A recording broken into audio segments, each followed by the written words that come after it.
Według legendy na terenie Małej Fatry, gdzieś pod Rossudcami, ukryty jest skarb, zakopany tam przez bandę kierowaną przez samego Juraja Janosika.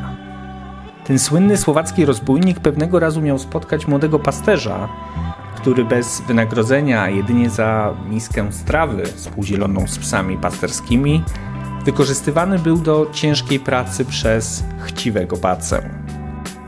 Chłopiec zdradził Janosikowi, że ów baca zgromadził przez lata sporo złota, które skrzętnie teraz ukrywa. Słowacki rozbójnik, nie wahając się długo, zamordował bacę i ukradł mu wielki skarb, który postanowił sam teraz ukryć. W tym celu zawiązał oczy swoim pomocnikom oraz małemu chłopcu, wywiózł ich w góry i kazał zakopać złoto. Po powrocie zapytał ich, czy aby na pewno nie wiedzą, gdzie skarb został ukryty. Każdy jednak zaprzeczył. Każdy, prócz chłopca, który nieświadomy konsekwencji przyznał, że w Małej Fatrze spędził całe swoje życie, znając tam każdą ścieżkę i każdy kamień, więc mimo zawiązanych oczu doskonale znał miejsce ukrycia złota. Janosik nie mógł ryzykować utraty skarbu i według legendy odciął chłopcu głowę, a następnie zakopał ciało w miejscu ukrycia złota, właśnie gdzieś w okolicy małofatrzańskich Rossudców. Szczęśliwiec, który odnajdzie kamień, pod którym ukryty jest szkielet młodego Juhasa i w kamień ten trzykrotnie zapuka, posiądzie słynny skarb Juraja Janosika. Obecność Janosika w okolicy Małej Fatry nie jest przypadkowa. Słowacki bohater urodził się bowiem w wiosce Terchowa, głównej turystycznej miejscowości położonej u stóp tego pasma. W 1988 roku w Terchowej wzniesiono pomnik mający upamiętniać Janosika, a w zamian za pamięć Juraj swoim okiem czujnie obserwuje wioskę, szczegąc również wąwozu Tjesniawy, będący wejściem do Doliny Wratnej, głównej doliny krywańskiej części Małej Fatry.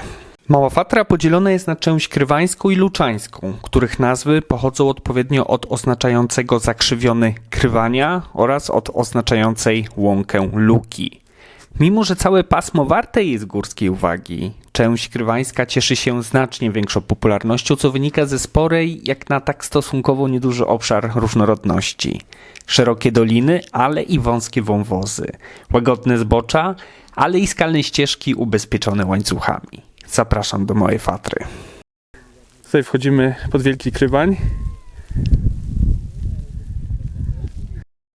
Jest lisek pod Wielkim Krywaniem. Chyba się nie boi ludzi za bardzo. Wszędzie morze gór.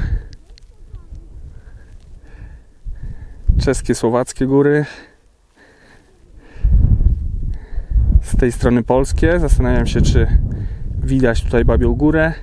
No to taki mamy widok z Wielkiego Krywania, najwyższego szczytu Małej Fatry.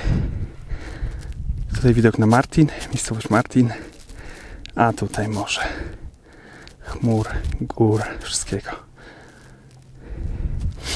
Wielka Fatra, z tyłu Niżne Tatry.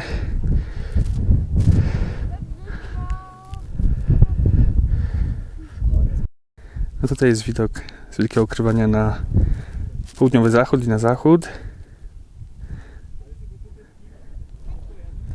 Główna grań Wielkiej Fatry. No i w środku w tym momencie kadru Mały Krywań. Widok na wschód i północny wschód jest zdecydowanie ciekawszy. Nie mam pewności, ale chyba jest to Wielki Chocz. Zobaczcie film numer 2.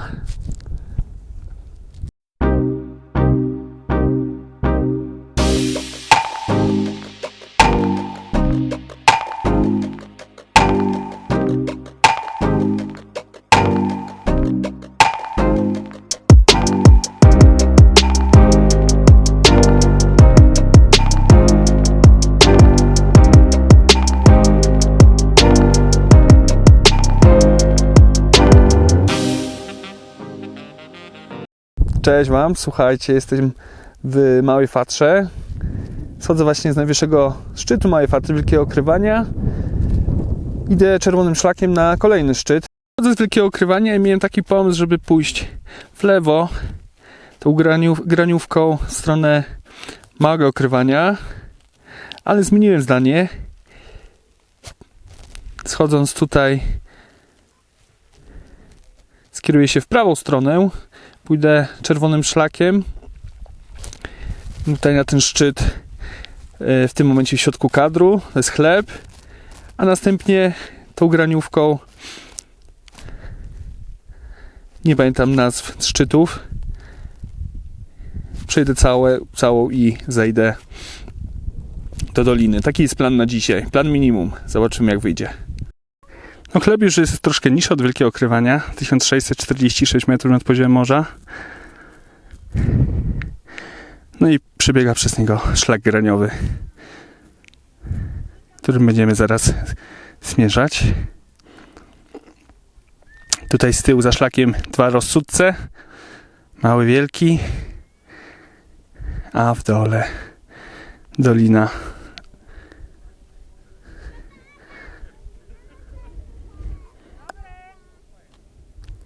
No chyba coś jest z powiedzeniem, że są to Tatry w pigułce. Trochę zachodnich, trochę wysokich.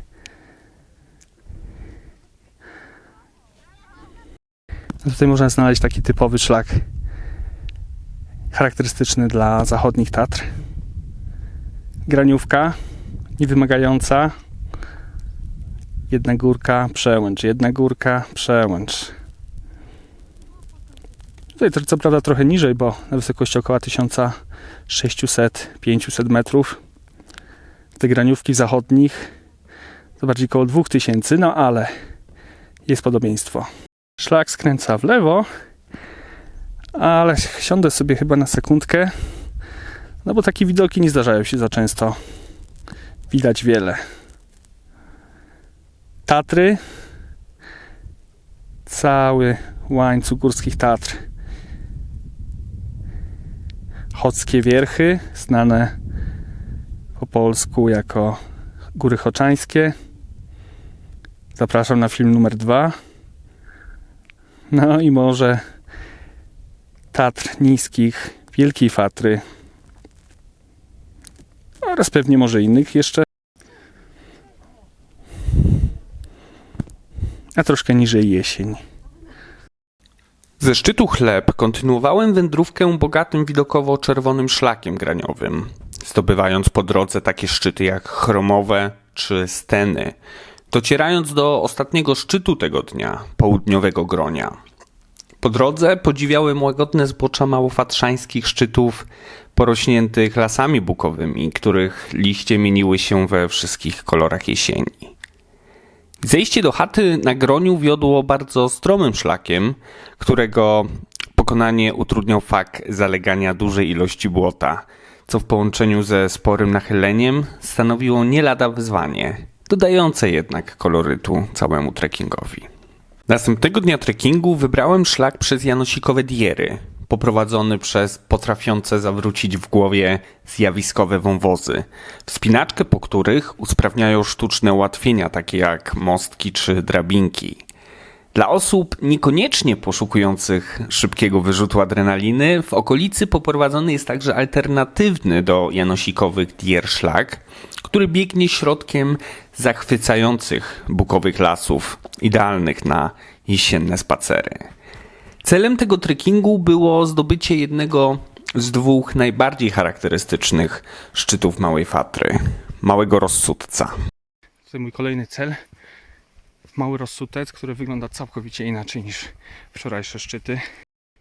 Kilka łańcuchów, kilka klamer. Ale warto.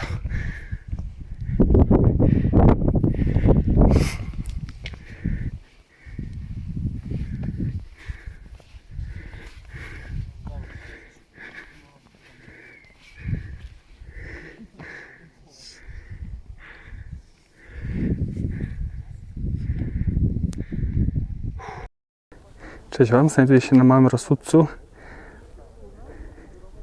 1344 metry, Mała Fatra.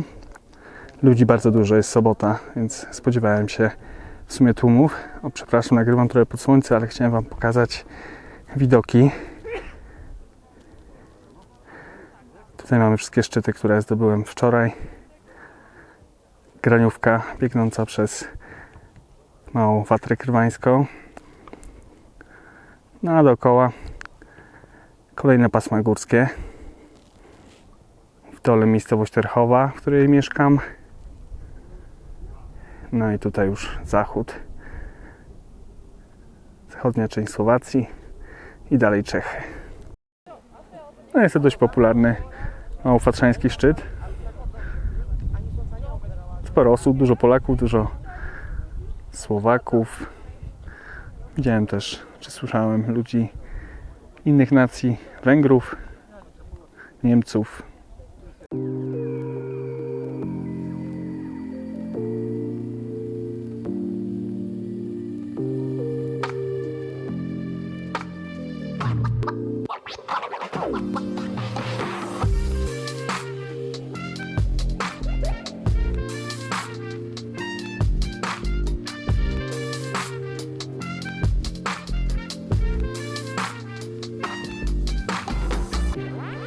W samej Słowacji Mała Fatra Krywańska jest bardzo popularna. W Polsce jednak mam poczucie, że w dużym stopniu wciąż jest nieodkryta, mimo dostępności i bliskości geograficznej.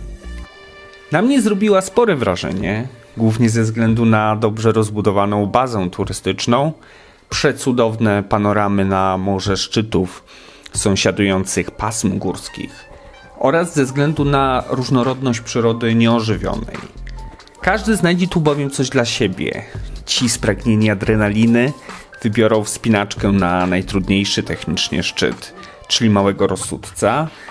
Inni mogą wjechać kolejką gondolową na główny grzbiet pasma i wybrać się malowniczym szlakiem na krótki spacer do chaty pod chlebem. Jedni i drudzy natomiast po powrocie do Terchowej lub każdego innego miasteczka w okolicy mogą posmakować lokalnej słowackiej kuchni, w której dalej niepodzielnie rządzą brędzowe haluszki, oraz zapoznać się z bogatą kulturą mieszkańców, jak chociażby muzyką z Terchowej, wpisaną na listę niematerialnego dziedzictwa kulturalnego UNESCO. Mała Fatra jest tłumnie odwiedzana o każdej porze roku, wydaje mi się jednak, że z jesienią najbardziej jej do twarzy. Na pewno tutaj wrócę, żeby odkryć tę mniej znaną, luczańską część Małej Fatry, co może być dobrym pomysłem na wiosenny trekking. Dziękuję Wam za uwagę i pozdrawiam serdecznie.